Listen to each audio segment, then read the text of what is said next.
Meu filho me olhou nos olhos e disse com a voz baixa, mas cheia de firmeza: Mãe, por favor, vá embora. A Camila não quer você aqui. Naquele instante senti como se alguém tivesse arrancado o chão debaixo dos meus pés. As palavras dele atravessaram meu peito como uma lâmina fria. E por dentro eu me quebrei em pedaços silenciosos. Foi como assistir um prédio antigo desabar. Primeiro trinca, depois cede, e por fim vira poeira diante do vento. Era o meu amor de mãe, se desmanchando ali mesmo, no corredor branco de um hospital, onde eu imaginava ouvir o choro do meu neto pela primeira vez. Se você já sentiu uma dor que ninguém viu, uma dor que você teve que engolir sozinha para não cair, fique comigo até o fim. Essa história talvez toque o seu coração como tocou o meu, e eu adoraria saber se você já viveu algo parecido. Se quiser compartilhar sua idade ou sua cidade, escreva nos comentários. Isso ajuda outras pessoas a não se sentirem sozinhas. E claro, se histórias reais assim te emocionam, deixe seu like e se inscreva para acompanhar os próximos capítulos. Meu nome é Maria Bezerra, tenho 61 anos.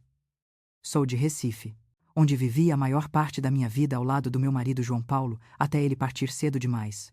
Desde então, dediquei tudo o que tinha ao meu filho Rafael, o menino que eu criei sozinha entre ônibus lotados, noites de trabalho e sonhos emprestados.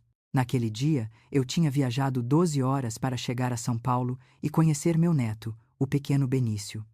Mas a recepção que encontrei foi tão fria quanto o ar-condicionado daquele hospital, e ali começou a história que mudaria para sempre o rumo da minha vida. Eu sempre acreditei que algumas viagens carregam mais do que malas. Elas carregam esperança, medo, amor e também aquele silêncio que parece sussurrar que algo pode mudar para sempre. Naquela madrugada, quando deixei minha casa simples no bairro de Casa Amarela, em Recife, eu sentia tudo isso misturado dentro de mim, como se meu coração estivesse tentando acompanhar o balanço do ônibus, mesmo antes de eu subir nele. O relógio marcava 4:30 da manhã. O céu ainda estava escuro, e o ar tinha aquele cheiro de umidade que só quem já saiu cedo para pegar estrada conhece.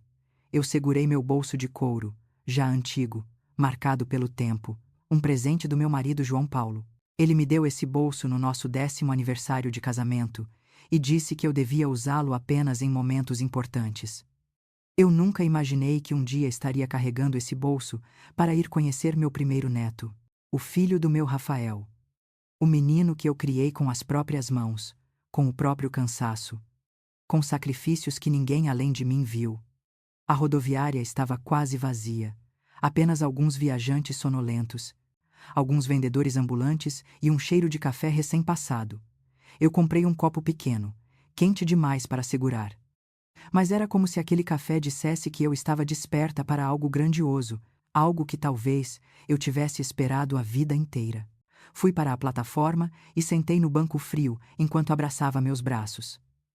Era impossível não pensar no dia em que Rafael me ligou para dizer que Camila estava grávida. Eu chorei aquele dia. Chorei de alegria. Chorei de alívio. Chorei porque finalmente seria avó. Era como se Deus tivesse me dado um novo motivo para continuar depois de tudo o que passei. Quando o ônibus chegou, a porta abriu com um chiado alto e o motorista anunciou rapidamente o destino. Eu subi devagar, com aquele cuidado que mulheres da minha idade aprendem a ter para não tropeçar. Achei meu assento, coloquei a bolsa no colo e apoiei a cabeça na janela. O motor vibrou. As luzes foram diminuindo. E logo, Recife ficou para trás. A estrada parecia interminável. As árvores passavam depressa. Mas eu sentia que o tempo se arrastava, como se o relógio estivesse sendo puxado por uma mão invisível, atrasando tudo só para testar a minha paciência. A cada cidade que ficava pelo caminho, eu me perguntava como seria o rosto de Benício, se ele teria os olhos de Rafael quando bebê. Aqueles olhos grandes, atentos, sempre curiosos. Eu me lembrava também de quando Rafael nasceu. Nos primeiros instantes eu ainda era uma mulher insegura, tentando entender como criar uma criança sem ter quase nada. João Paulo trabalhava demais.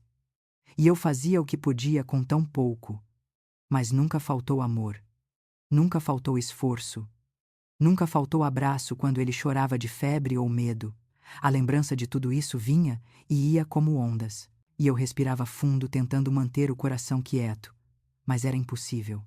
A saudade de Rafael, misturada com a expectativa de conhecer meu neto, deixava tudo dentro de mim agitado. Eu fechei os olhos algumas vezes, mas o sono não vinha. Cada sacolejo do ônibus me lembrava que eu ainda estava longe, tão longe, e ao mesmo tempo tão próxima do momento mais esperado da minha vida. O amanhecer começou a surgir devagar. Primeiro, um brilho tímido no horizonte. Depois, o céu alaranjado, abrindo espaço para um novo dia. O ônibus parou em uma lanchonete de beira de estrada. Eu desci, estiquei as pernas e comprei um pedaço de bolo simples.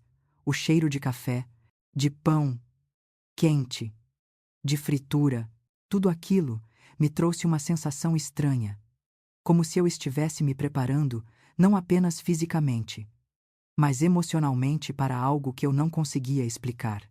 Era como se meu coração dissesse que eu não devia esperar muito, mas minha alma gritava o contrário, que eu devia esperar sim, que aquele era um dos momentos mais importantes da minha vida. Quando voltei para o ônibus, sentei e encostei a cabeça de novo. Mas dessa vez, olhei para minhas mãos. As rugas, os calos, as marcas de uma vida inteira de trabalho. Todas essas marcas faziam sentido. Eu trabalhei como faxineira, como recepcionista, como tudo o que aparecesse, só para garantir que Rafael tivesse oportunidades melhores. Eu não queria que ele repetisse a minha história. Eu queria que ele voasse longe. E ele voou. Foi para São Paulo.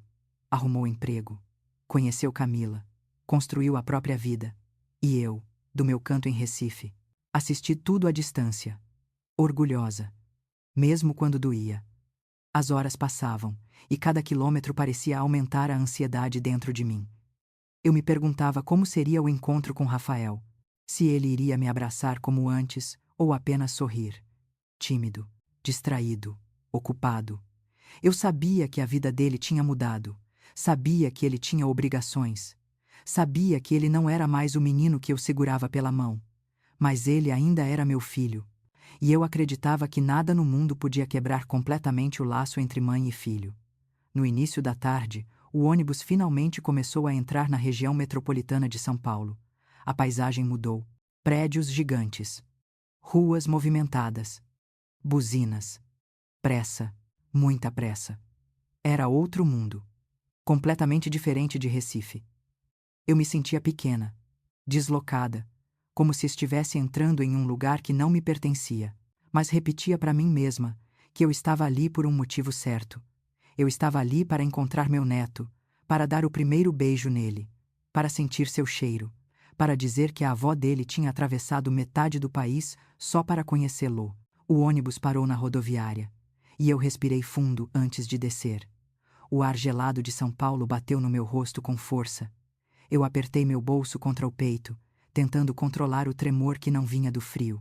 Peguei um táxi e disse o endereço do hospital. O motorista falava rápido demais. Perguntava de onde eu vinha, mas eu mal conseguia responder, porque minha cabeça só repetia uma coisa: está acontecendo. Está acontecendo.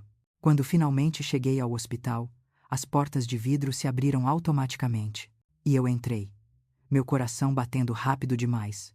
O cheiro de desinfetante, o som das conversas baixas, o movimento constante dos funcionários, tudo parecia grande demais, frio demais, distante demais da imagem que eu tinha criado na minha mente durante as 12 horas de viagem. Eu esperava encontrar Rafael me esperando com um sorriso. Esperava que ele segurasse minhas mãos. Que dissesse: "Mãe, você chegou. Vem conhecer seu neto." Mas o corredor estava vazio e ainda não havia nenhum sinal do meu filho. Foi naquele instante, parada naquele corredor iluminado demais, que senti pela primeira vez uma pontada estranha. Uma sensação quase imperceptível, como se o destino estivesse tentando me avisar que algo ali não seria como eu imaginei. E antes que eu pudesse entender completamente o que estava sentindo, ouvi uma voz familiar atrás de mim, uma voz que eu reconheceria em qualquer lugar. Embora agora soasse diferente, mais tensa, mais distante. "Mãe, você veio." Eu me virei devagar, sem saber que aquelas 3 palavras seriam apenas o começo de tudo que estava prestes a desmoronar. E foi ali, naquele segundo, Naquele corredor imenso de São Paulo, que algo em mim começou a pressentir que minha viagem de 12 horas não terminaria do jeito que eu sonhei.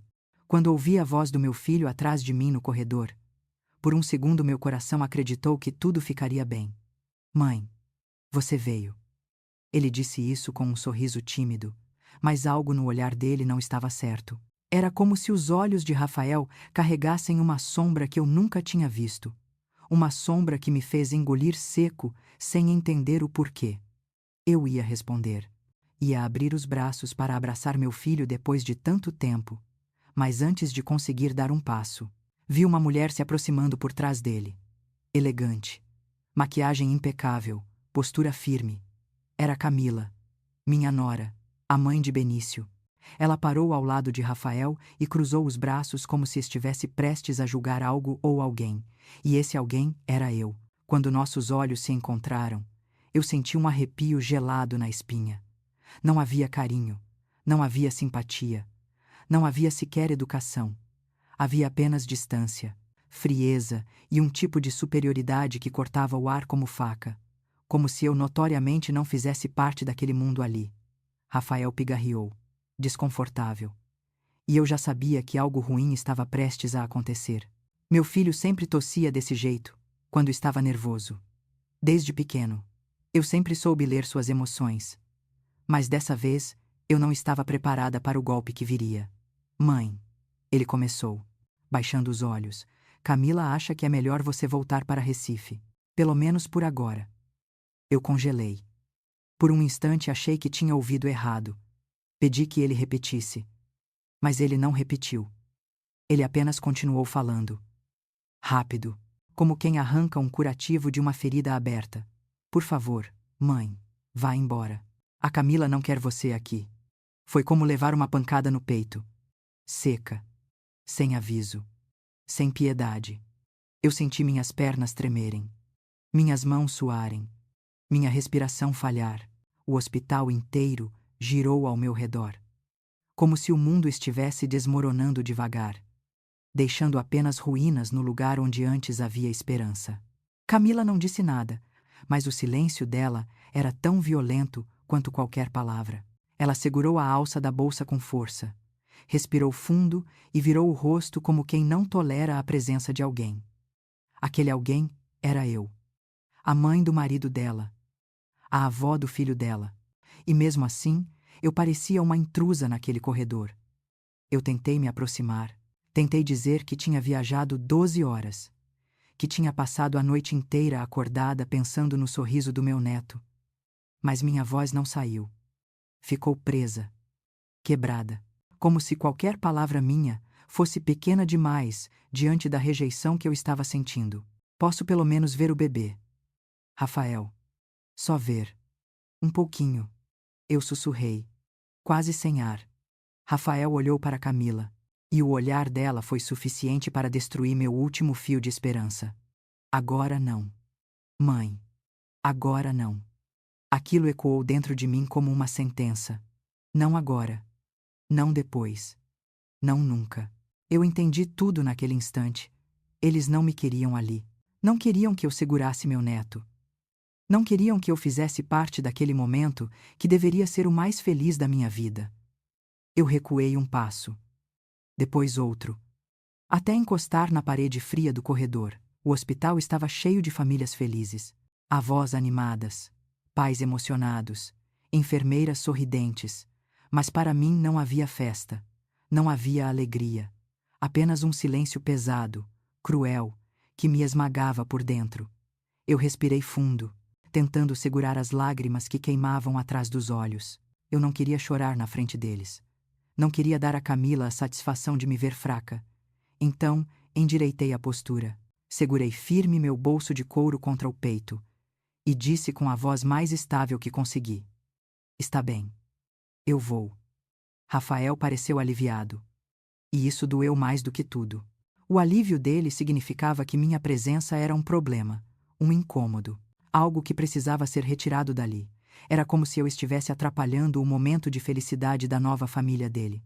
Camila virou de costas primeiro, caminhando em direção ao quarto onde meu neto estava. E eu soube que ali estava uma porta que jamais se abriria para mim com facilidade. Rafael me deu um beijo rápido no rosto, mas foi tão mecânico, tão distante, que parecia mais um gesto por obrigação do que por amor. Desculpa, mãe, disse ele quase em sussurro. Mas aquilo não era um pedido de desculpa, era uma despedida. Saí do hospital com passos lentos. O vento frio de São Paulo, batendo no meu rosto como uma bofetada. Eu senti o coração pesado. Tão pesado que parecia impossível carregar. Minha viagem de 12 horas acabou ali. Não no quarto do meu neto, mas na porta automática que se fechou atrás de mim com um bip frio e impessoal. Do lado de fora, eu me sentei em um banco, sozinha no meio de uma multidão que passava apressada. Todos tinham pressa, todos tinham destinos, todos tinham alguém esperando por eles. Eu, não. Eu tinha apenas o silêncio e a sensação de que o amor que eu dei a vida inteira não tinha sido suficiente. E foi ali, com meus olhos ardendo, minhas mãos tremendo e meu coração despedaçado, que pensei em algo que eu nunca imaginei que sentiria na vida. Pensei que talvez eu tivesse perdido meu filho para sempre. Eu queria gritar, queria chorar, queria perguntar o que eu tinha feito de tão imperdoável. Mas fiquei ali quieta, apenas respirando, tentando me convencer de que eu ainda era forte, de que eu ainda era digna, de que eu não merecia aquilo. E se você que está ouvindo essa história já viveu algo parecido, se já sentiu uma dor que ninguém viu, eu quero te pedir uma coisa. Você acha que Rafael estava certo ou errado ao me enviar embora? Se você concorda com ele, comente sua idade ou sua cidade. Mas se você acha que nenhuma mãe merece ser tratada assim, deixe seu like para eu saber que não estou sozinha.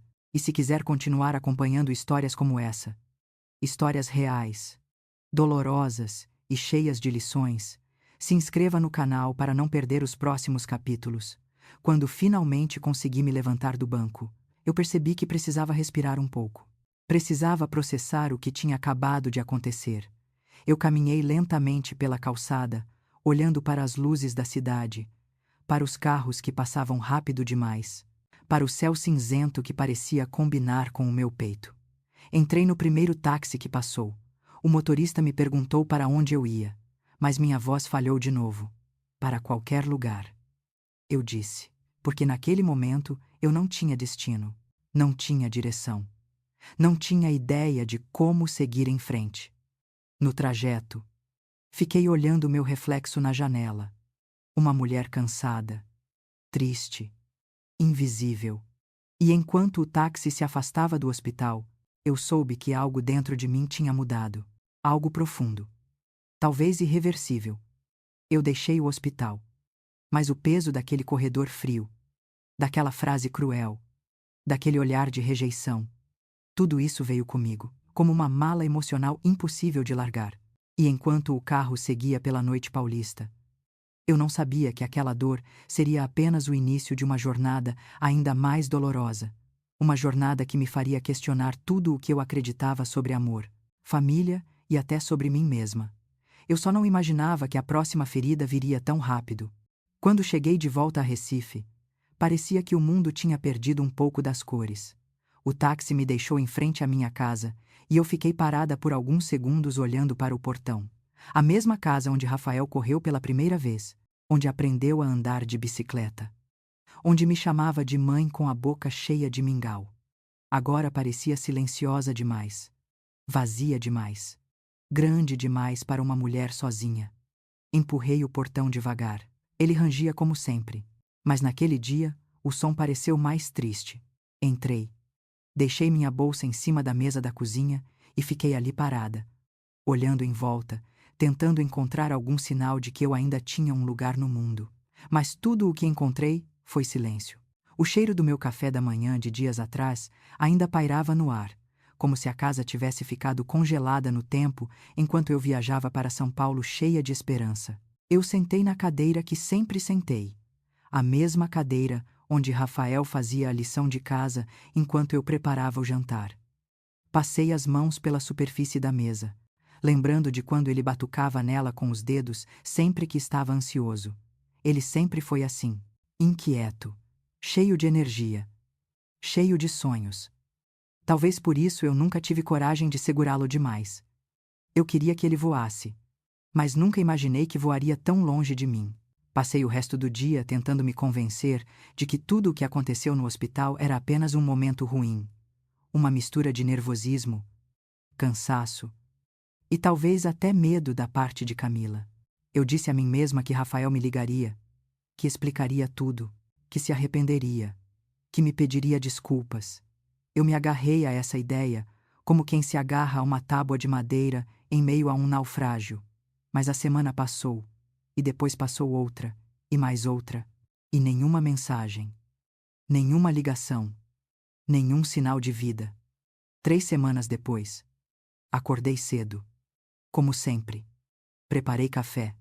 O cheiro forte do café quente preencheu a casa, mas não preencheu meu coração. Sentei na mesa. Dei o primeiro gole. E pela primeira vez em muitos anos, o café me pareceu amargo demais. Ou talvez fosse apenas a minha vida que estava amarga demais. Foi então que o telefone tocou. O som ecoou pela casa como um trovão. Me assustou. Quase deixei a xícara cair. Eu corri até o telefone com o coração acelerado. Uma parte de mim pensou: é ele. Rafael. Meu filho. Meu menino. Ele vai falar comigo. Ele vai dizer que está tudo bem. Que me ama. Que sente minha falta. Atendi quase sem ar. Alô. Uma voz feminina. Fria. Profissional. Respondeu do outro lado. Bom dia, senhora Maria Bezerra. Estamos ligando do setor de faturamento do Hospital Albert Einstein. Meu coração afundou. Sim. Sou eu. Senhora. Estamos entrando em contato sobre a conta de parto da senhora Camila Torres, esposa do senhor Rafael Bezerra. Houve um saldo pendente no valor de R$ 10.000.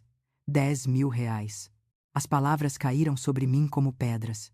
Por um instante, eu não consegui responder, não consegui nem respirar. A mulher continuou falando, como se estivesse lendo um texto mecânico. O seguro médico cobriu a maior parte, mas esse valor restante precisa ser pago esta semana. E o número que o seu filho deixou como contato responsável foi o seu. Eu fechei os olhos. Senti uma mistura de raiva, incredulidade e um vazio tão profundo que parecia abrir um buraco dentro de mim. Então foi para isso que ele deixou meu número. Não para me avisar do nascimento do meu neto. Não para permitir que eu estivesse presente. Não para me incluir na vida dele. Era para me usar como alguém que pagaria a conta, como uma solução financeira, como uma carteira ambulante. Eu apertei o telefone contra o ouvido, mas minha voz saiu baixa, quase rouca. Desculpe, mas deve haver um engano. Senhora, este número pertence à senhora Maria Bezerra. Correto. Sim.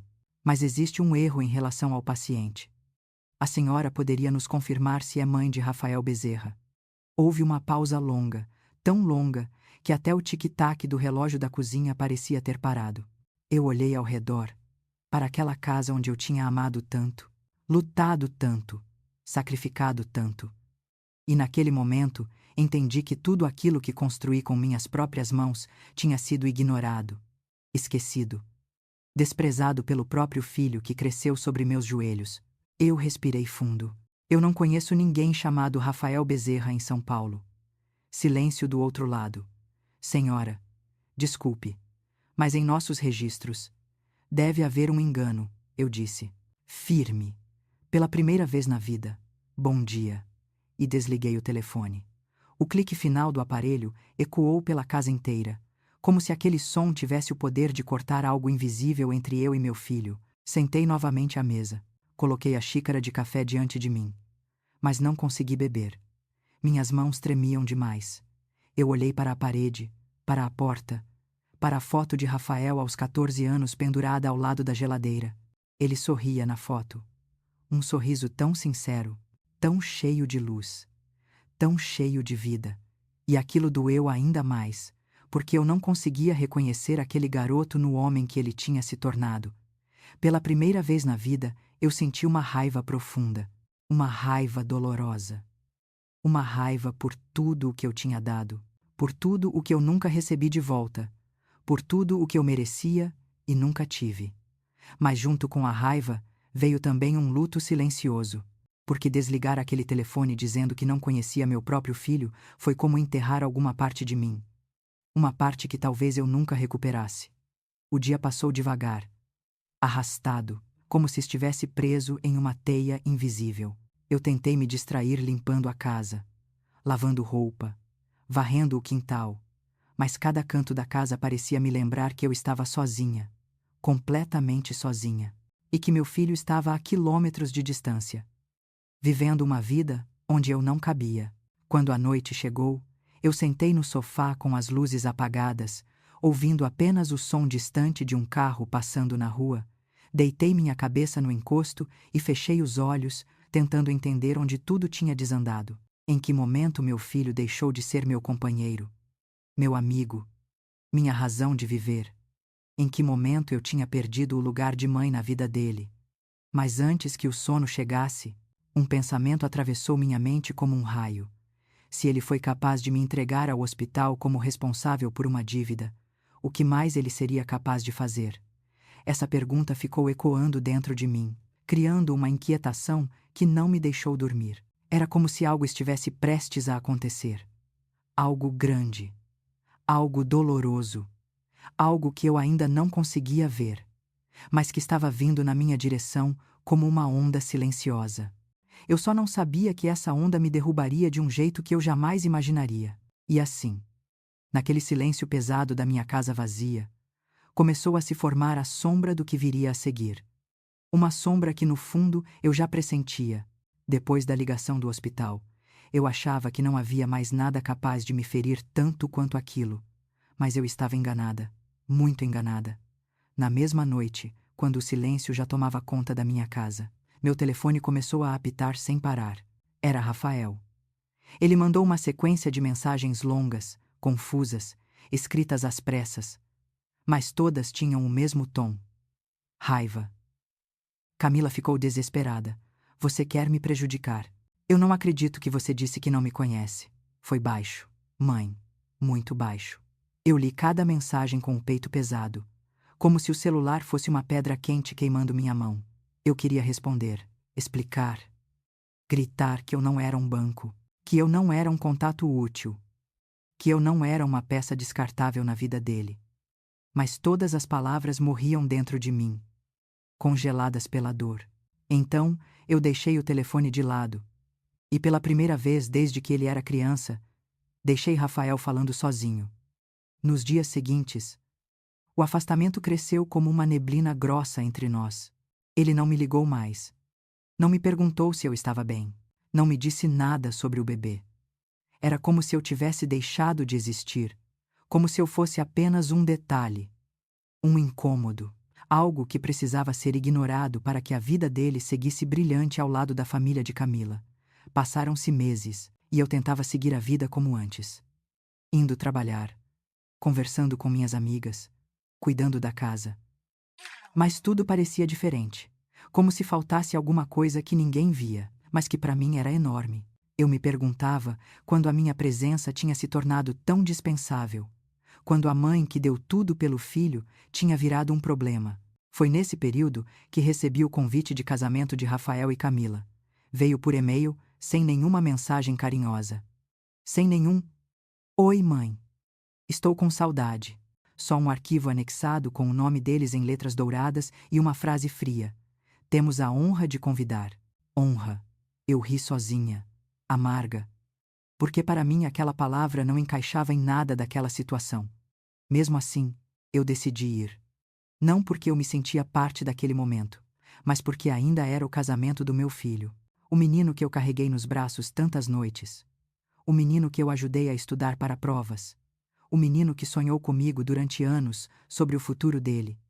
Eu não queria me arrepender de não estar lá, mesmo sabendo que eu seria tratada como uma estranha. Comprei um vestido simples, azul marinho, e arrumei o cabelo no salão do bairro.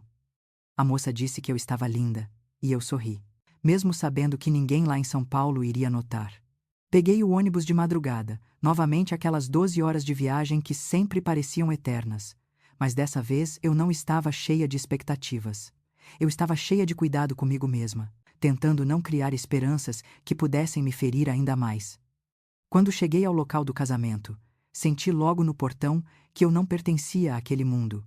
Era um espaço enorme, elegante, cheio de flores brancas e música suave. Pessoas bem vestidas, sorrisos calculados, olhares de quem já se conhece. Já eu parecia deslocada, como uma peça de outro quebra-cabeça. Procurei meu lugar entre as cadeiras. Havia plaquinhas de nome, e eu finalmente encontrei a minha. Terceira fila. Depois da família de Camila. Depois dos avós dela. Depois dos tios. Eu, mãe do noivo, na terceira fila, atrás de todos. Eu encarei a plaquinha por alguns segundos, como se ela estivesse me dizendo algo que eu já sabia, mas que doía ainda assim. Você não importa aqui. Maria. Sente e fique calada. Sentei, respirei fundo e tentei manter a postura. O casamento foi lindo, impecável. Camila entrou com um vestido deslumbrante. Todos suspiraram. A mãe dela chorou. O pai dela a entregou ao altar com orgulho. E eu? Eu assistia tudo de longe, como quem observa a vida de outra pessoa. Rafael estava elegante, sorrindo para todo mundo, mas não me olhou mais do que 2 segundos. Quando a cerimônia acabou, as pessoas começaram a se cumprimentar. Eu fui até Rafael. Toquei no braço dele com cuidado. Rafael. Parabéns. Meu filho. Ele sorriu, mas foi um sorriso rápido, quase automático. Obrigado, mãe. E logo virou para falar com outra pessoa. Ninguém me apresentou a ninguém. Ninguém me chamou para as fotos oficiais. Eu fiquei ali, parada no canto, tentando não parecer perdida, tentando não deixar que a dor me consumisse no meio de tanta gente elegante. O pior foi quando eles anunciaram as fotos da família. Camila chamou os pais, os avós, os tios, e Rafael se juntou a eles. Eu esperei alguém me chamar. Uma voz. Um gesto. Mas nada aconteceu. Eles tiraram várias fotos, enquanto eu assistia tudo de longe. Minhas mãos apertando a bolsa de couro para não tremer. Quando a foto final foi tirada, Rafael até olhou na minha direção, mas não disse nada. E eu entendi, ali, naquele instante, que eu não fazia parte da nova família dele. Não oficialmente. Não emocionalmente. Não de jeito algum. Algumas horas depois, alguém postou a foto no Instagram. Uma foto bonita, sorridente, cheia de gente radiante. E quando eu vi, percebi que eu não estava nela. Nem no canto, nem desfocada, nem perdida no fundo.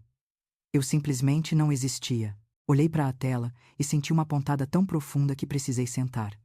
Era como se alguém tivesse confirmado a maior dor que eu já carregava dentro do peito. Eu era apenas a mãe pobre de Recife, a mãe que Rafael tinha vergonha de mostrar, a mãe que não combinava com o mundo novo dele. A mãe que não tinha espaço na vida que ele construiu com Camila. Voltei para o hotel antes do fim da festa. Não me despedi de ninguém. Não quis chamar atenção. Peguei um táxi. Sentei no banco de trás e deixei a cidade se afastar pela janela. O motorista perguntou se eu estava bem. Mas eu só balancei a cabeça, porque eu sabia que se eu abrisse a boca para falar, eu desabaria ali mesmo. Naquela noite, deitada na cama do hotel, pensei em tudo. Em cada detalhe da minha vida. Em cada esforço que fiz por Rafael. Pensei em como ele sempre me abraçava quando pequeno, dizendo: eu te amo, mãe. Pensei nos anos em que éramos apenas nós dois contra o mundo. E agora, de repente, parecia que eu estava sozinha contra uma dor que não terminava nunca. Fechei os olhos, mas o sono não vinha. Permanecia apenas uma sensação estranha, como se ainda houvesse algo por vir. Algo que eu não conseguia nomear, mas que se aproximava como um presságio silencioso. E eu não imaginava, não mesmo, que aquela foto sem mim seria apenas o começo de uma ausência ainda maior que estava prestes a acontecer. Depois do casamento, quando voltei para Recife com a mala leve mas o coração pesado, eu tentei seguir minha rotina como sempre. Acordava cedo, preparava meu café, ia para o trabalho, cumprimentava os clientes com o melhor sorriso que eu conseguia forçar, e à noite voltava para casa e tentava convencer a mim mesma de que tudo ficaria bem, que o tempo curaria a distância, que Rafael perceberia o quanto tinha me machucado. Mas os dias passaram devagar, cada um igual ao outro, como se eu estivesse presa em um ciclo interminável. Eu tentava não pensar em São Paulo, tentava não lembrar da foto do casamento sem a minha presença, tentava não imaginar os olhares da família de Camila. A verdade é que eu tentava não sentir, porque sentir doía demais. Foi em uma manhã de terça-feira que tudo mudou. O sol ainda nascia quando eu cheguei ao consultório, onde trabalhava como recepcionista. Abri as janelas.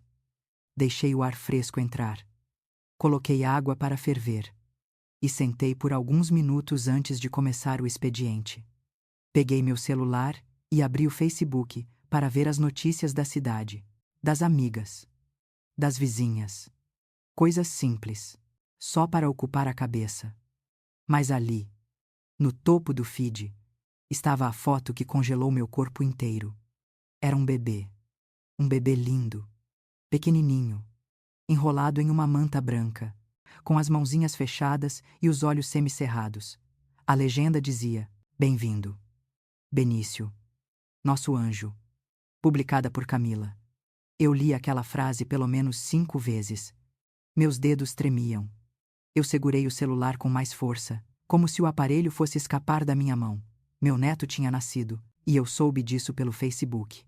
Soube disso porque Camila postou uma foto, não porque Rafael me ligou, não porque alguém me avisou, não porque eu tivesse importância, mas porque a vida dele seguia sem mim, e eu era apenas uma espectadora esquecida. Meu coração começou a bater tão forte que parecia ecoar pelo consultório inteiro. Eu senti meus olhos marejarem, mas eu não queria chorar ali. Deixei o celular sobre a mesa e respirei fundo várias vezes, como se tentasse puxar de volta um pedaço de dignidade que estava escorrendo pelos meus dedos. Eu me lembrei imediatamente do dia em que Rafael nasceu. Eu estava nervosa, com medo, mas também cheia de amor. João Paulo estava ao meu lado, segurando minha mão. E quando Rafael chorou pela primeira vez, eu senti como se o mundo tivesse ganhado uma nova cor. Uma cor que eu nunca tinha visto antes. Lembrar disso e comparar com o que estava acontecendo agora foi como receber 2 sentimentos opostos ao mesmo tempo: alegria e luto, amor e rejeição, orgulho e vergonha. Depois de alguns minutos, finalmente consegui pegar o celular novamente. Olhei para aquela foto e toquei no rosto do bebê na tela, como se eu pudesse sentir sua pele macia, seu cheiro, seu calor.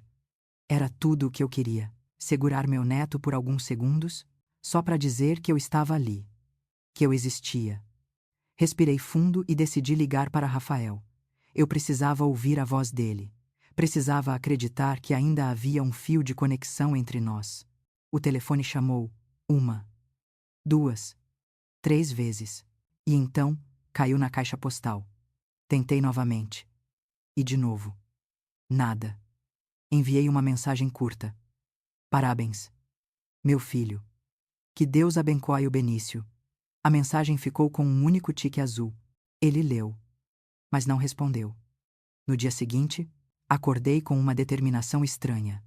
Algo dentro de mim dizia que eu precisava fazer algo, que eu não podia ser apenas uma figurante na minha própria família.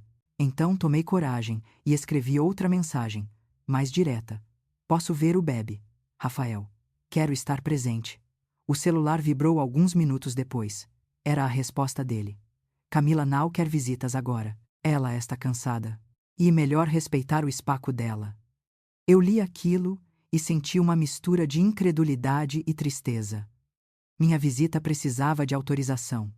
Não porque eu fosse alguém perigoso, mas porque eu era alguém sem valor. Parecia que a minha presença era um peso, um estorvo, algo indesejável. Mesmo assim, eu ainda insisti. "Eu só quero ver meu neto por 5 minutos. Eu prometo não atrapalhar." Rafael demorou quase 2 horas para responder. Quando respondeu, doeu ainda mais. "Vou ver isso. Como se eu fosse um favor. Como se fosse algo negociável. Como se eu estivesse pedindo mais do que meu direito." 2 dias se passaram até que ele finalmente mandou mensagem dizendo que eu podia ir nesse fim de semana, mas apenas por pouco tempo, e enfatizou: Camila ainda não está confortável. Mantenha isso em mente. Mesmo com essas condições humilhantes. Eu preparei minha mala e peguei o ônibus de novo. 12 horas de estrada, de pensamentos, de memórias, de sentimentos confusos. Mas uma parte dentro de mim ainda acreditava que ver o Benício compensaria tudo, que segurar meu neto por alguns minutos apagaria a dor das últimas semanas, quando cheguei à casa deles. Rafael abriu a porta, mas não sorriu. Ele parecia cansado, distante, preocupado com a reação de Camila a cada movimento dele. A casa era moderna, bem decorada, clara. Tudo combinando perfeitamente. Tudo harmonioso. Menos eu. Camila estava sentada no sofá, segurando o bebê. Ela mal levantou os olhos quando entrei. Eu sorri com delicadeza, tentando não demonstrar minha ansiedade. Mas ela apenas virou o rosto para o outro lado. Posso pegar ele por um minutinho? Perguntei baixinho, com medo de ouvir um não. Rafael olhou para Camila, esperando a autorização. E depois de alguns segundos, ela finalmente estendeu o bebê para ele, não para mim. Ele, então, colocou Benício nos meus braços. Quando a pele dele encostou na minha, senti algo dentro de mim acordar. Era como se o mundo inteiro tivesse parado por alguns segundos. Como se aquele bebê fosse uma lembrança viva da minha própria história. Do meu amor por Rafael. Do meu passado. Do meu futuro. Eu segurei o pequeno Benício com tanto cuidado que parecia que minhas mãos tremiam. Ele tinha os olhos fechados, a boquinha relaxada, e respirava devagar, como quem dorme em paz. Eu beijei a testa dele, fechei os olhos, e tentei guardar aquela sensação dentro de mim, porque eu sabia que não duraria muito. E não durou. Depois de poucos minutos, Rafael disse com voz baixa: Mai, acho melhor entregar de volta. Camila está nervosa. Eu engoli seco. Entreguei o bebe. Agradeci. E permaneci em silêncio. A visita durou apenas 2 horas. 2 horas que se resumiram a poucos minutos de carinho e muitos minutos de constrangimento. Saí de lá com o coracal apertado, mas também com a certeza de algo muito maior. Eu era uma estrangeira na família do meu próprio filho. Peguei o ônibus de volta para Recife naquela mesma tarde e durante a viagem inteira fiquei olhando para as minhas mãos, ainda sentindo o calor do Benício, e quanto mais olhava, mais uma pergunta latejava dentro de mim. Se hoje eles me tratam assim, como será o futuro? E eu não fazia ideia de que a resposta chegaria muito mais cedo do que eu imaginava. Os dias depois da minha visita a São Paulo passaram como uma névoa lenta. Eu voltava para Recife sempre com a sensação de que deixava um pedaço de mim naquela cidade tão fria, tão distante da minha realidade. Eu tentava seguir com meu trabalho, minhas rotinas, meus pequenos rituais de todos os dias. Mas parecia que tudo estava vazio, silencioso demais, como se a vida tivesse perdido parte do brilho. Eu acordava, preparava meu café, sentava na varanda por alguns minutos.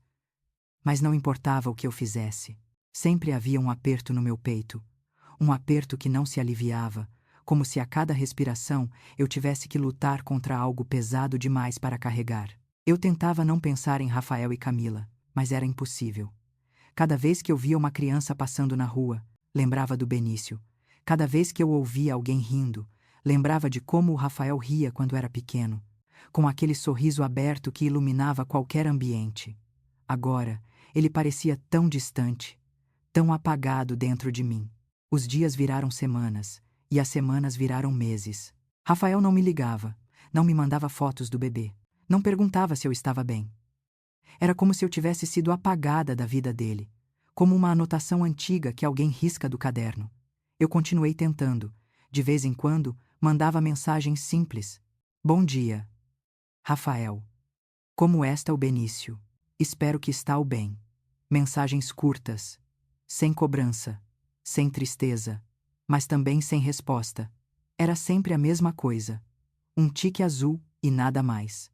A indiferença dele começou a doer mais do que as palavras duras do passado, porque o silêncio, quando vem de um filho, grita mais alto do que qualquer ofensa.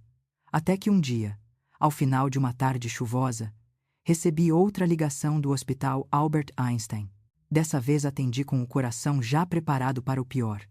Uma voz educada, mas rígida, falou comigo. Senhora Maria, estamos entrando em contato para confirmar se a senhora vai realizar o pagamento pendente. O valor NAU foi quitado, e o prazo terminou ontem. Eu fechei os olhos. Senti o sangue pulsando forte nas têmporas. Era como se tudo estivesse se repetindo, como se a vida estivesse me empurrando novamente para o mesmo buraco onde eu já tinha estado. Respirei fundo e respondi, como já informei. Eu não tenho nenhum vínculo com esse paciente. A funcionaria insistiu mais um pouco, mas eu repeti com firmeza. Desta vez, sem hesitar, sem culpa, sem medo. Não conheço nenhum Rafael Bezerra em São Paulo. E desliguei o telefone. Depois disso, sentei na mesa da cozinha e fiquei olhando para o nada por alguns minutos, ou talvez por muitas horas. No silêncio daquela casa, eu finalmente entendi que precisava fazer algo que eu nunca imaginei ser capaz de fazer na vida. Eu precisava deixar ir. Eu precisava parar de correr atrás de alguém que não queria ser encontrado. Parar de me rastejar por amor. Parar de estender a mão para quem já tinha puxado a dele para longe. Eu precisava colocar um limite, não por orgulho, mas por sobrevivência emocional. Foi naquele momento que decidi escrever a mensagem mais sincera da minha vida. Não foi um texto de desabafo impulsivo. Não foi uma explosão de raiva. Foi uma carta curta, clara, mas cheia de tudo que eu carreguei por anos. Meu filho, quando você precisou de amor, eu estava lá. Quando você precisou de comida, eu estava lá. Quando você precisou de abrigo, carinho, noites em claro e oracões, eu estava lá. Mas agora eu percebo que quando eu preciso de respeito, você não está. Eu não sou uma conta para você deixar no meu nome. Eu não sou um silêncio para você ignorar. Eu sou sua mãe. E se você quiser que eu permaneça na sua vida, então aprenda a me tratar como tal. Enviei a mensagem com as mãos tremendo. Não por medo da reacal, mas porque finalmente senti que estava me escutando depois de tantos anos tentando escutar os outros. Era como recuperar um pedaço meu que eu nem sabia que tinha perdido. A resposta de Rafael veio alguns minutos depois, rápida, seca, cruel. Camila tinha razão. Você e egoísta. Eu li aquela frase com tanto cuidado que parecia querer encontrar alguma outra palavra escondida, mas não havia nada. Apenas aquilo. Apenas aquela punhalada fria, direta, inesperada. Egoísta. Eu. A mulher que abriu mal de tudo. A mulher que trabalhou até o corpo doer. A mulher que nunca teve um descanso verdadeiro. Eu era chamada de egoísta pelo próprio filho. Por alguns segundos, senti o ar faltar. Uma dor física. Quase insuportável. Como se alguém apertasse meu coracal com as mãos. Mas depois de algumas respiracóis, algo dentro de mim ficou estranhamente calmo, como se aquela dor estivesse me mostrando uma verdade que eu não queria ver. Uma verdade que estava na minha frente há muito tempo, mas que eu insistia em negar. Rafael não era mais o menino que eu criei. Ele não era mais o filho que me abraçava quando tinha medo. Ele não era mais a criança que corria pela casa me chamando de Maê com um sorriso no rosto. Ele tinha se tornado um homem moldado por outro mundo, por outra família, por outra realidade. E nessa nova vida, eu não tinha nenhum lugar. A partir daquele dia, eu parei de tentar. Parei de mandar mensagens. Parei de esperar respostas. Parei de olhar o celular o tempo todo. Eu ainda amava meu filho. Amor de mãe não acaba. Mas eu tirei o peso dele das minhas costas. Um peso que eu carregava sozinha há muito tempo. Mesmo assim, o silêncio dele continuava machucando. A casa ficava cada vez mais quieta, cada vez mais larga, cada vez mais vazia. Eu passava horas regando as plantas, penteando meu cabelo, arrumando gavetas, fazendo qualquer coisa para não sentir a falta de algo que talvez nunca voltasse. A vida seguiu dessa forma durante meses. Uma rotina de ausência, de lembranças, de tentativas de me reconstruir sozinha. Até que um dia, enquanto eu lavava a varanda, ouvi o telefone tocar. Deixei o balde cair no chão e corri, o coracal acelerado como se adivinhasse alguma coisa. Mas dessa vez, não era Rafael. Não era Camila. Não era ninguém que eu imaginasse. A voz do outro lado da linha era formal, calma, mas carregava um peso estranho. Senhora Maria, estamos ligando do Hospital das Clínicas. Precisamos falar com urgência sobre o seu neto, o pequeno Benício. Meu corpo inteiro congelou. Meu neto, urgência, hospital. Eu senti minhas pernas tremerem, o ar sumir, e a vida inteira girar de novo diante de mim. Antes que eu conseguisse perguntar qualquer coisa, a voz continuou. A senhora pode anotar um endereço. Precisamos que venha o quanto antes. E naquele instante, sem entender exatamente o que estava acontecendo, senti que estava prestes a enfrentar algo muito maior do que todas as dores anteriores juntas. Uma dor que eu não sabia se conseguiria suportar. Quando desliguei o telefone depois daquela ligação inesperada do Hospital das Clínicas, senti que o mundo tinha parado por alguns segundos. Eu continuei segurando o aparelho na mão, incapaz de me mover, incapaz de entender completamente o que estava acontecendo. Era como se cada palavra da moça do hospital estivesse ecoando dentro de mim, sem encontrar lugar para pousar. Seu neto. Urgência. Precisa vir agora. Meu neto. O pequeno Benício. A criança que eu mal pude segurar. Mal pude ver. Mal pude conhecer. A criança que eu amava mesmo sem ter convivido. Mesmo sem ter tido a chance de ser avô de verdade. Agora ele precisava de mim. Isso importava. Eu senti um calor subir pelo meu corpo inteiro. Não era raiva, nem medo, nem surpresa. Era um tipo diferente de emocal. Algo que só uma mãe e uma avó poderia sentir. Era um instinto, um chamado, uma forca que eu achava que tinha perdido depois de tantas recusas, tantos silenciamentos, tantas humilhaques. Mas naquele instante, meu corpo reagiu antes mesmo da minha mente. Eu fui até o quarto, peguei uma pequena bolsa, coloquei algumas mudas de roupa, documentos e o dinheiro que eu tinha guardado. Não pensei duas vezes, não fiz planos, não avisei ninguém, não pensei nas dores que eu ainda carregava no peito. Eu simplesmente me movi, como se algo maior estivesse guiando meus passos. Fechei a porta de casa com a mão trêmula. Olhei rapidamente para as plantas na varanda, como se estivesse pedindo que elas cuidassem da casa por mim. E fui embora. A rua parecia longa demais. O caminho até a parada de ônibus mais distante do que nunca. Mas minhas pernas andavam. E andavam. E andavam. Enquanto esperava o ônibus, minha mente tentava montar um quebra-cabeça que eu não entendia completamente. O que havia acontecido com Benício? Ele estava bem. Ele estava doente. Ele tinha sofrido algum acidente. Por que o hospital estava me ligando?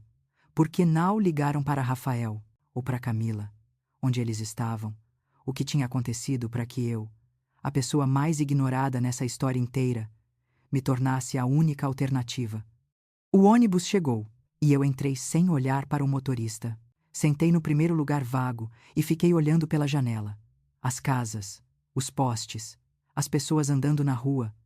Tudo passava rápido demais, mas dentro de mim tudo parecia lento, como se meu coracal estivesse preso em uma lama pesada.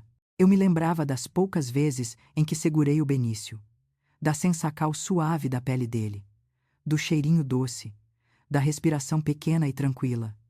Eu me perguntava se ele estaria sentindo dor, se estaria chorando, se estaria perguntando sem palavras onde estavam os pais. E o mais assustador era que eu não tinha resposta para nenhuma dessas perguntas. A viagem até o hospital levou tempo demais. Cada minuto parecia uma eternidade. Eu tentava controlar minha respiração. Tentava me convencer de que precisava chegar lá forte, inteira, pronta para agir. Mas era difícil. Era impossível não sentir o peso de tudo o que havia acontecido entre eu e Rafael. Era impossível não pensar que talvez essa fosse a última chance de ser parte da vida do meu neto. Quando finalmente desci do ônibus, minhas pernas quase não me obedeceram. O Hospital das Clínicas era enorme, com pessoas indo e vindo. Corredores longos, passos apressados, luzes fortes. Aquele ambiente sempre teve algo de assustador para mim. Mas naquele dia, parecia ainda maior, ainda mais impessoal, ainda mais frio. Fui, Ati a recepcal. E a enfermeira me pediu o nome completo. Quando eu falei, ela franziu o senho, como quem reconhece uma informacal importante. A senhora e a avó materna. Não, sou a avó paterna, respondi, mesmo sabendo que essas palavras janal significavam muita coisa na vida deles. Ela pediu que eu aguardasse, e esse momento de espera foi uma tortura.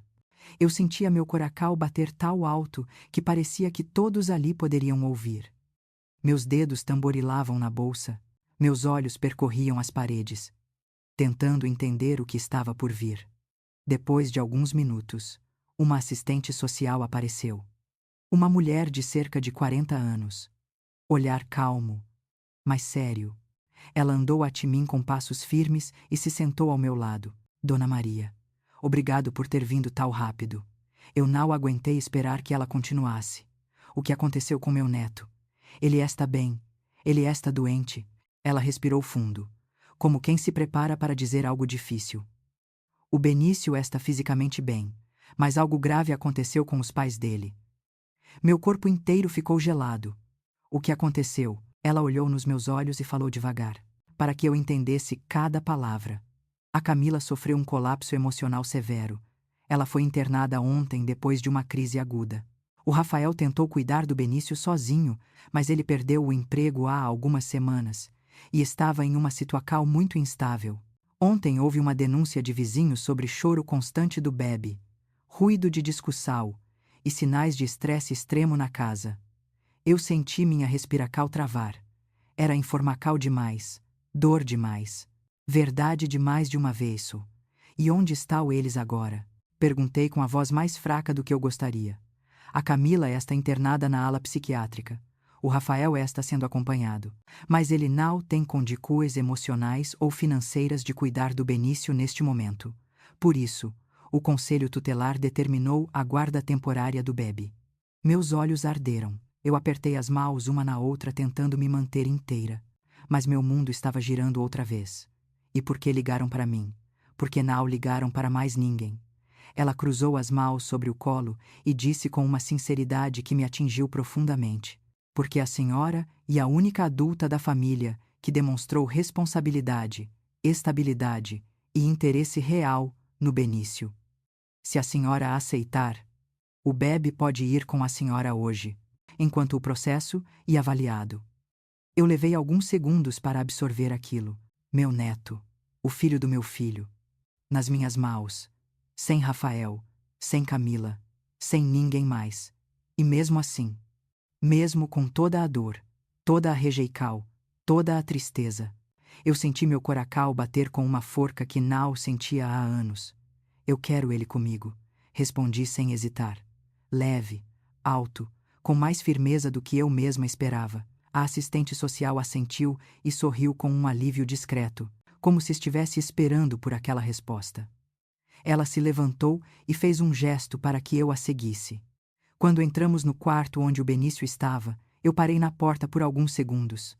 Meu pequeno estava deitado em um bercinho, com uma cobertinha verde clara, dormindo profundamente. Tal sereno que parecia que o mundo lá fora não existia. Eu me aproximei devagar, com medo de acordar, com medo de chorar, com medo de tudo. Ele era tal pequeno, tal delicado, tal indefeso, um pedacinho da minha história, um pedacinho do Rafael, um pedacinho de mim.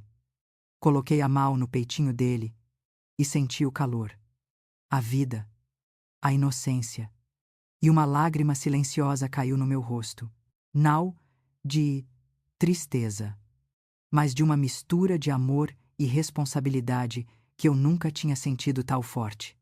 Segurei o Benício no colo. Ele se mexeu um pouco, mas não acordou. Ficou aconchegado contra mim, como se reconhecesse algo. Talvez meu cheiro, talvez meu calor, talvez apenas o amor que eu tinha ali, explodindo no meu peito. Enquanto o embalava, a assistente social disse: "A senhora pode levá-lo ainda hoje, mas preciso que entenda, isso e temporário. Tudo depende da avaliação sobre a situação dos pais." Eu assenti. Mas no fundo eu sabia. Sabia que nada seria simples daqui para frente. Sabia que algo muito maior estava por vir. Algo que eu ainda não conseguia imaginar. Mas naquele momento, eu só conseguia pensar em uma coisa.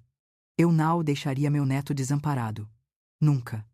Mas eu também não fazia ideia de que, ao sair daquele hospital com o Benício nos meus braços, minha vida inteira mudaria para sempre.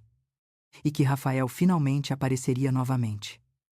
Não da forma que eu esperava. Nem da forma que eu desejava. Quando saí do Hospital das Clínicas com o Benício nos meus braços, senti que o mundo inteiro tinha mudado de lugar. Eu caminhava devagar, com medo de apertar demais, com medo de soltar, com medo de que tudo aquilo desaparecesse como um sonho frágil. Cada passo parecia uma promessa silenciosa.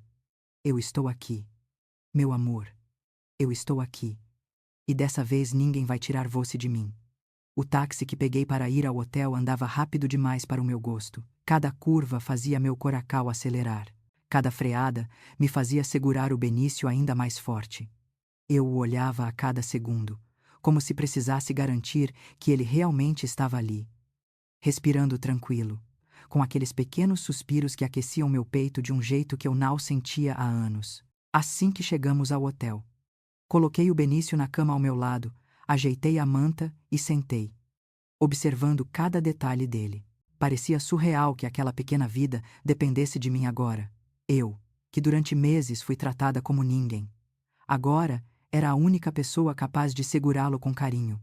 Eu era tudo o que ele tinha naquele momento, e isso me dava um tipo de forca que eu achava que já tinha perdido. Passei a noite acordada, não por medo, mas por necessidade. Eu queria aproveitar cada segundo. Queria guardar cada movimento do rostinho dele. Cada bocejo. Cada respiro. Era como se o tempo inteiro eu estivesse tentando recuperar tudo o que me foi tirado desde o dia em que ele nasceu. Na manhã seguinte, fui ao hospital para assinar a documentação da guarda temporária. A assistente social explicou calmamente tudo o que eu precisava saber, falando de prazos, avaliacos, visitas, possíveis audiências. Mas a única coisa que eu realmente escutava era a frase que ecoava dentro de mim. Ele vai para casa com a senhora. Até que, perto do fim da conversa, a assistente me perguntou: Dona Maria, a senhora está preparada para lidar com a reacal do seu filho? Eu respirei fundo, olhei para o Benício dormindo no carrinho e respondi: Estou, estava e sempre estarei. Voltei para Recife no mesmo dia. Foi uma viagem longa, mas diferente de todas as outras. Dessa vez, eu não estava voltando sozinha. Dessa vez eu não estava voltando com o coração vazio. Eu tinha meu neto, meu pequeno milagre, meu pedaço da vida que eu acreditava ter perdido. Algumas mulheres no ônibus olharam para mim com ternura. Outras perguntaram quantos meses ele tinha. Eu respondi com orgulho: 6 meses. Ele dormiu quase a viagem inteira, de vez em quando mexendo as mãozinhas como se estivesse tocando o ar. E eu fiquei ali, hipnotizada, observando, agradecendo, respirando fundo para segurar a emocal. Quando chegamos em casa, eu o coloquei na cama improvisada que montei com tanto carinho. Um bercinho simples, mas limpo, acolhedor, cheio de amor em cada detalhe. E naquele silêncio suave que tomou conta da casa, eu percebi que fazia anos que eu não sentia paz de verdade. Nos dias seguintes, minha casa ganhou vida novamente. O cheiro do leite, o barulho suave dos pezinhos batendo, o choro fininho na madrugada. Tudo isso me trazia de volta para um tempo em que eu sabia exatamente quem eu era. Mae, mulher, guerreira, viva. Eu fazia papinha, cantava músicas antigas, balançava o carrinho na varanda enquanto o vento passava leve pelas plantas. E, cada vez que o Benício sorria, mesmo que fosse aquele sorriso tortinho de sono, eu sentia meu coração florescer de um jeito que nada no mundo poderia explicar. A felicidade era grande demais, tal grande que eu quase esqueci que havia outra parte dessa história, uma parte que logo apareceria na minha porta. E apareceu, numa tarde nublada, enquanto eu lavava a louça com o Benício sentado na cadeirinha ao meu lado. Ouvi batidas fortes na porta. Meu corpo inteiro gelou. Eu sabia quem era antes mesmo de abrir. Quando virei a maçaneta, vi Rafael, magro, cansado, com o rosto abatido, os olhos vermelhos.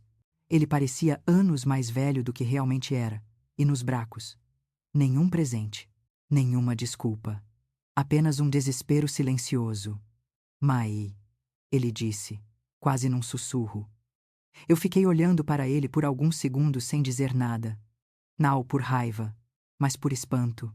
Era estranho ver meu filho de um jeito tal frágil, tal pequeno, tal distante daquele homem soberbo que me expulsou do hospital meses atrás. Ele engoliu seco e continuou. Eu soube que o Benício está com você. Eu fiz um aceno simples com a cabeca. Era a verdade. Era a única verdade que importava. Eu posso ver ele. Eu não disse sim. Mas me virei de lado para ele poder entrar. Rafael entrou devagar, com passos hesitantes, como se não soubesse se tinha ou não o direito de estar ali. Quando viu o Benício, seus olhos encheram de lágrimas. Ele colocou a mão na boca, como se precisasse segurar a dor que tentava escapar. O que aconteceu com você? Meu filho? Perguntei, sem dureza, mas com sinceridade. Rafael desabou. Sentou no sofá e começou a chorar. Não um choro alto, mas um choro contido, pesado, de quem finalmente reconhece o próprio erro. Eu perdi tudo. Mae. Tudo. O emprego. A Camila. A paz. A casa virou um caos. Eu não consegui cuidar do Benício. Eu falhei. Eu fiquei em silêncio, olhando para aquele homem que um dia foi meu menino. Meu coração doeu, mas não com a dor do passado. Era outra dor. Uma dor maternal. Uma dor de ver um filho finalmente despedaçado o suficiente para reconhecer a própria humanidade. Ele continuou. Eu tratei você mal. Eu deixei a Camila mandar na minha vida. Eu deixei a nossa relação morrer. Eu deixei você sozinha. Eu fui um covarde, e não tem desculpa. Eu sei. Mas eu preciso pedir perdão. Quando ele disse isso, sussurrado, trêmulo, verdadeiro, eu senti as lágrimas subindo, mas não deixei cair. Não ainda. Rafael, eu disse calmamente. O que passou, passou. Você não pode desfazer, mas pode fazer diferente daqui para frente. Ele levantou o rosto, cheio de esperança e medo ao mesmo tempo. Você vai deixar eu tentar? Mai, olhei para o Benício, dormindo no bercinho. E entendi que aquela decisão não era apenas minha. Era nossa, minha, dele, e do destino que nos empurrou um para longe do outro. E agora, para mais perto outra vez. Eu respirei fundo. Sim, meu filho. Mas vai ser devagar. Sincero. E com respeito. Sem isso, nada muda. Ele assentiu, chorando. E naquele instante, eu soube que algo dentro dele tinha quebrado. Mas outra coisa tinha nascido. Humildade, gratidão, reconhecimento. Passamos horas conversando. Ele me contou sobre o caos emocional da Camila, sobre o peso de perder o emprego, sobre o medo, a culpa, a vergonha. E cada palavra dele tirava mais um pedaço da barreira que eu construí ao redor do meu coração.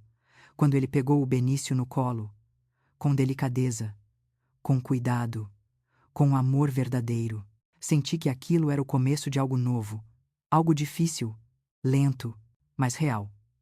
Nos dias seguintes, Rafael me ajudou com o Benício. Aprendeu a dar banho, preparar mamadeira, trocar fralda. E em cada gesto pequeno, ele parecia pedir desculpas mais uma vez. Não em palavras, mas em presença. E isso valia muito mais. Foi assim que começamos a reconstruir nossa família. Pedaço por pedaço, dor por dor, verdade por verdade. E hoje, enquanto escrevo estas palavras, Benício está correndo pela sala, rindo alto, chamando o vovo. Rafael está na cozinha preparando café. E minha casa finalmente voltou a ser um lar. Um lar de verdade, cheio de vida, cheio de cura, cheio de amor. E se você chegou até aqui nesta história, eu quero te pedir algo. Se essa história tocou o seu coração, deixe seu like, Se inscreva no canal e compartilhe com alguém que você ama. Porque historias reais como essa nos lembram de algo essencial. Amor de mãe e amor de avô nunca morrem. Eles apenas esperam a hora certa para florescer outra vez.